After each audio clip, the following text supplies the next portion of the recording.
안녕하세요, 박수신입니다. 오늘은 어반 스케치를 하는 데 있어 연필 선긋기에 대해 생각해 보려 합니다. 연필 선긋기를 이야기하려면 먼저 저희 어반 스케치 절차에 대해 말씀드리지 않을 수 없는데요.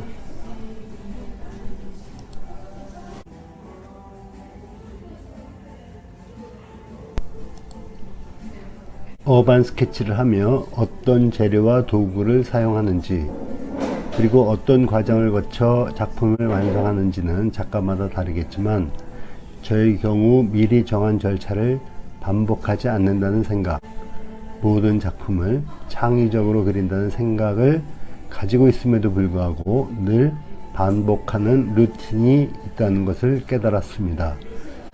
이것을 먼저 말씀드리고 연필 선긋기에 대해 생각해 보겠습니다.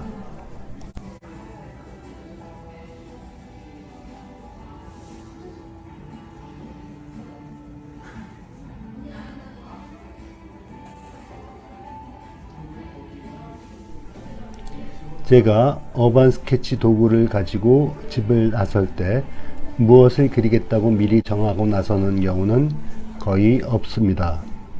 열린 마음으로 길을 걷다가 그리고 싶은 것을 발견할 때가 있는데, 어반 스케치라는 첫 단계는 그것이 무엇인지 알아차리는 것입니다.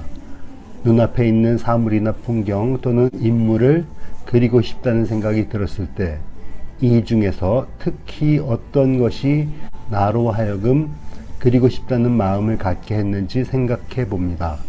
그래서 그릴 것과 그것을 포함하여 그릴 범위를 정하는 것, 이것이 첫 번째 단계입니다.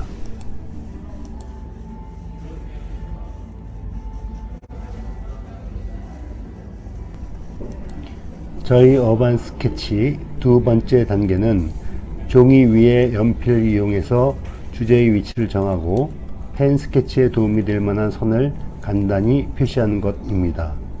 이 두 번째 단계를 무엇이라고 부르는 것이 적당한지 몰라 일단 연필 선긋기라고 하였습니다.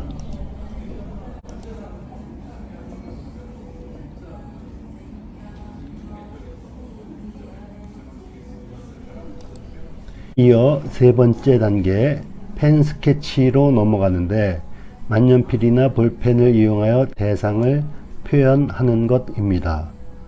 이때 컨투어 드로잉을 기본으로 하지만 펜 스케치 역시 작가의 정서를 드러내는 도구라고 생각하기 때문에 때로는 이중선을 긋기도 하고 해칭을 이용할 때도 있으며 종종 붓펜을 이용해 강조하기도 합니다.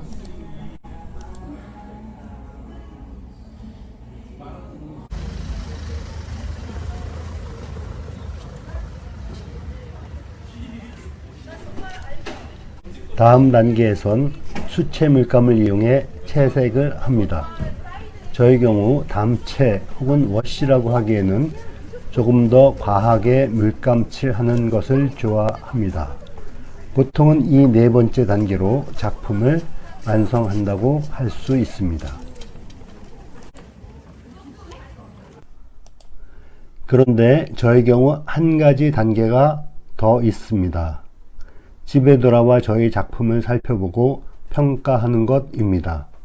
현장에서 처음 그리고 싶었던 느낌 그대로 표현하였는지 생각해 봅니다. 그리고 종종 부족한 부분을 발견하여 수정할 때도 있습니다.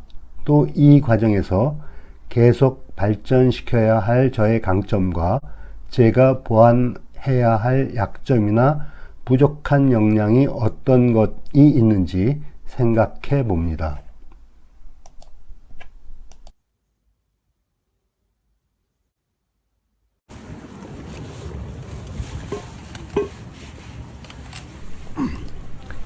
지금까지 제가 어반 스케치를 할 때 어떤 절차를 거치는지 살펴보았습니다. 그러면 저희 어반 스케치 절차에서 두 번째 단계라고 말씀드렸던 연필 선긋기에 대해 좀 더 생각해 보겠습니다.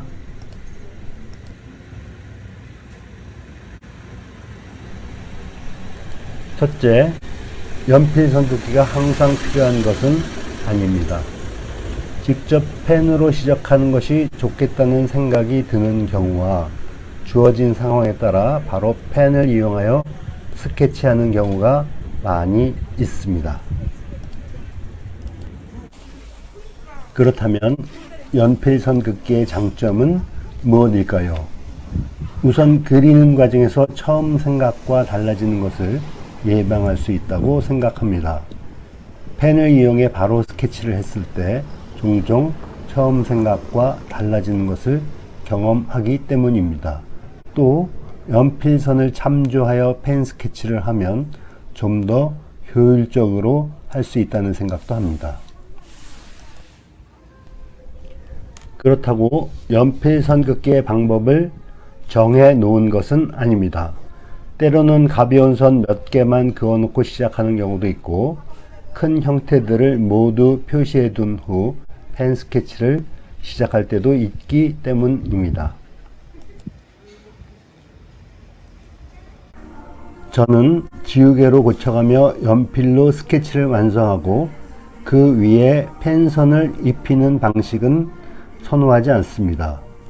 연필로 상당 부분을 표시한 경우라도 펜 스케치를 할 때는 참고만 할 뿐 대상을 보면서 대상에 집중해서 본격적인 스케치를 시작합니다. 그러면 최종 그림에서 연필선은 어떻게 해야 할까요?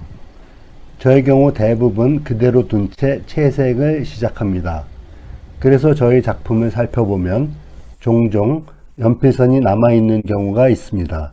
하지만 때로는 펜 스케치를 마치고 채색을 하기 전에 지우개로 지우기도 합니다.